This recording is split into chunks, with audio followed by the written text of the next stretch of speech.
Hey everyone, welcome back to another episode of r/ProRevenge. In today's episode, standing up to my workplace bully led to unforeseen consequences. You'll call the police on me for doing my job? Okay. She constantly called the wrong number and demanded I return a dress that a stranger borrowed. Before we get into today's episode, remember to subscribe so you never miss a video. So let's get started. Standing up to my workplace bully led to unforeseen consequences. Let me start this one out by saying that I fully intended to seek revenge on the person in this story, but the aftershock of the eventual confrontation is what led to the aforementioned consequences rather than by my direct actions. I work in the UK for a large technology company doing software support. I'm part of a team that has members all over the world. I've been in this job for around 10 years, and other than the major issues I've had with this guy, the first truly enjoy my job. When I started with the company, I wouldn't say that I was green. I had about 7 years industry experience under my belt. I was definitely inexperienced with the company, but the job that I had been hired to do used technologies that I was more than comfortable with. The point I'm trying to convey here is that I wasn't completely oblivious to all of the applications supported by our company.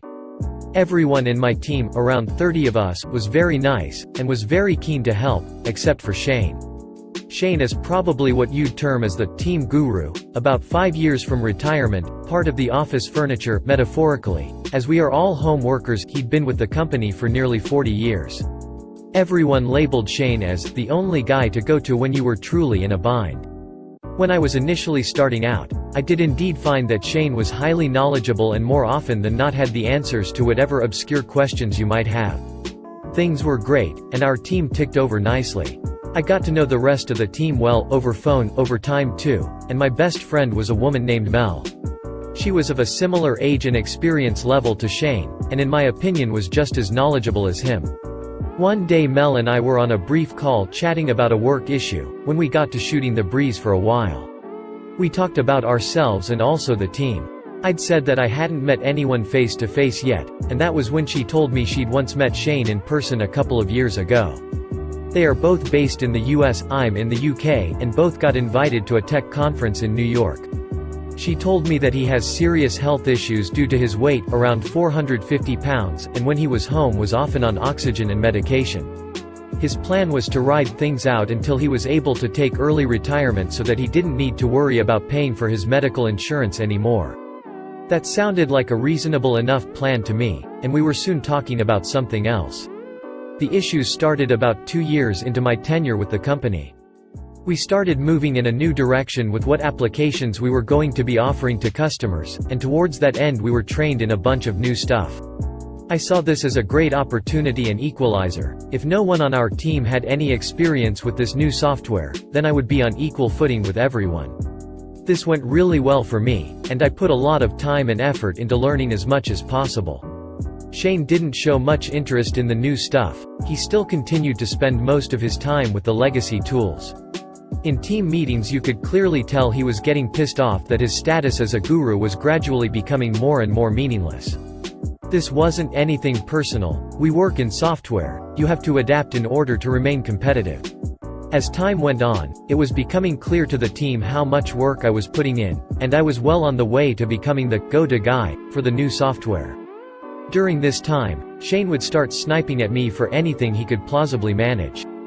For example, if I was late to a team meeting because a customer call overran, he'd make sure to interrupt whatever was being said to comment something like, "Oh look, Ordos Deluxe has bothered to grace us with his presence," even though he'd been guilty of the same in the past. Things like email chains too. Almost anything I sent out that included him, and our boss on an email, he would reply with some unrelated complaint or observation, complete irrelevant to what was actually being discussed. One day Mel called me, and asked me what my beef with Shane was. I truthfully told her that I had no beef at all with him, and he just seemed to have it in for me. She said that if she managed to find anything out she'd let me know. Things continued like this for a couple of years. I continued to be the go-to guy, and he continued to try and discredit me, and generally paint me in as bad a light as possible. One day we had a major incident, one that literally could have cost the company millions in SLA fines if it was not solved quickly. Our manager split us into teams to troubleshoot specific areas, and she paired me up with Shane.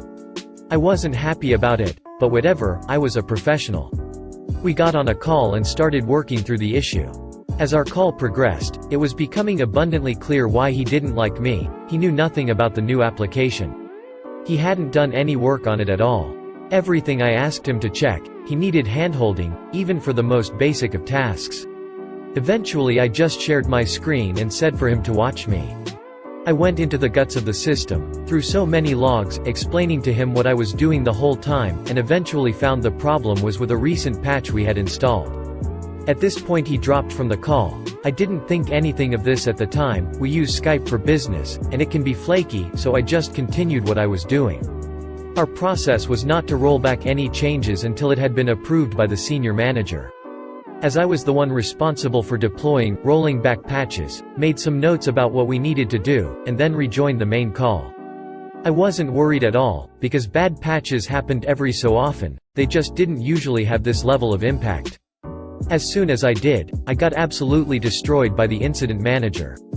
Apparently Shane had returned to the group call, and informed everyone present that the outage was caused by an error that I had made in the deployment process, and that Shane had told me what the correct fix was, and I had refused to implement it then and there.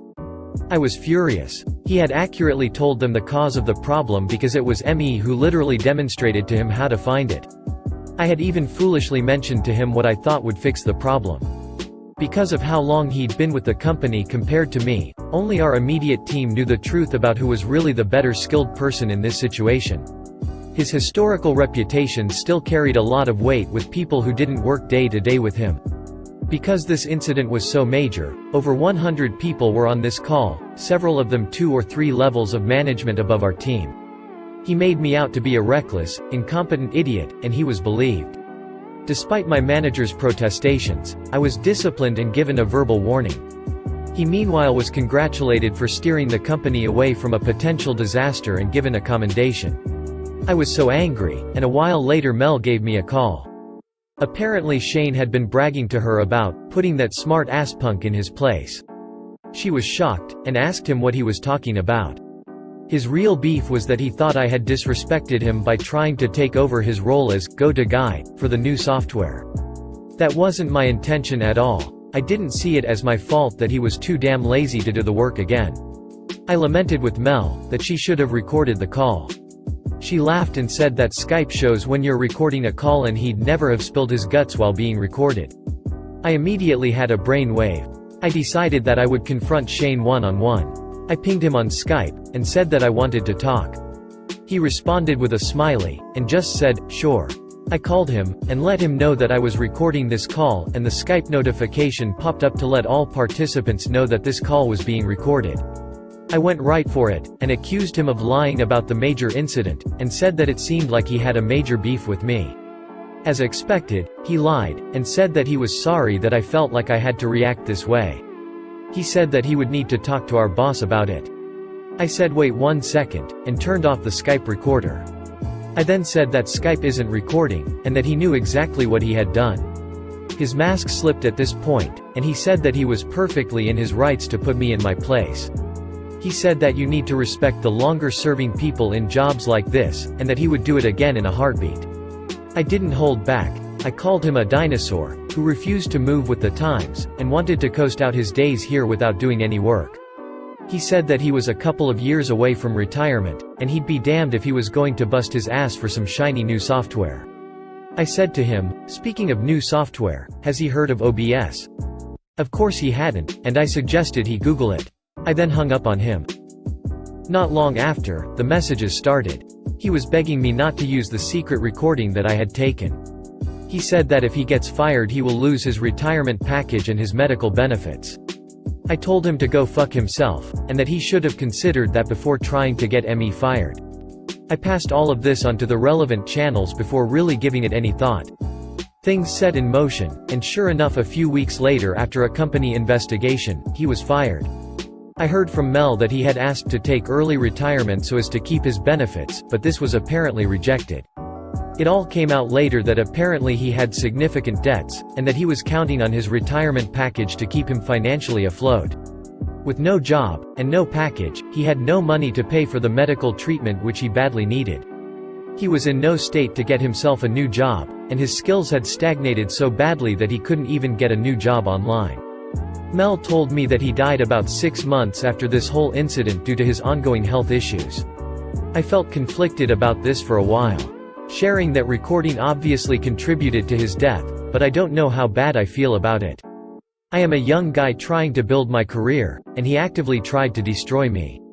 I should maybe have held off when he pleaded for me not to reveal the truth, but he was old enough and wise enough to not engage in the childish games he played. If I'd known he'd be dead as a result of this, I'd maybe have done things differently. It's one that stays with me, that's for sure. I'm still at the company, and I can tell you all that I will never treat a new employee the way he treated me. So maybe the breaking of that cycle is the positive to come out of all this. You'll call the police on me for doing my job? Okay. Quick background: I work for an exterior remodeling company. When we do an install in an area, it's my job to knock on everyone's doors and schedule free estimates. I'm working a neighborhood in Maryland when your typical high-class Karen pulls up in a black Lexus, and tells me this is a no-soliciting neighborhood. I tell her we have a license and show it to her. She starts screaming about how she's on the homeowners association and orders me to leave the neighborhood.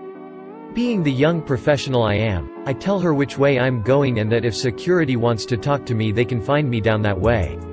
She loses it, starts calling me names and follows me on my path through the neighborhood. Forget security. I'm calling the police. Great, I'm going down this way, I say. Police pull up, talk to me, check my license, slap Karen with a fine for disturbing the peace. I set 4 appointments and made over $1,000 that day. In other news, a security guard pulled up later that day and asked what was up.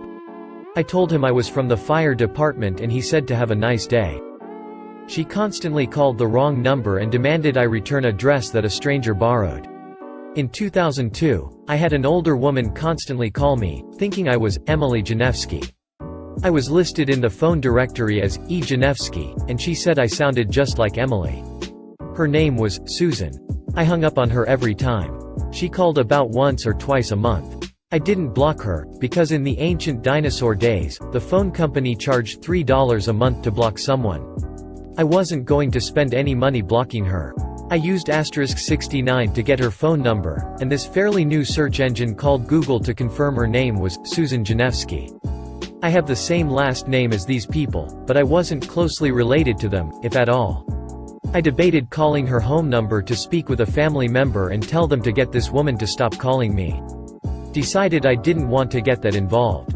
The final straw came when she called me after midnight, because Emily had borrowed her purple dress and she wanted it back. Once again I said, I am not Emily and you must stop calling me. She said, whatever. It's my dress, click. 2 days later, one of my friends disguised her phone number and called Susan, on behalf of the local police. She told Susan that I was going to press harassment charges if she didn't stop calling me. Susan accidentally called me again a year later, but realized her mistake after I answered. She sounded terrified. ETA, thank you for the awards. For clarity, she only called about the dress once, after midnight. If you made it to the end of the video, thanks for watching. Remember to subscribe and we'll see you in the next video.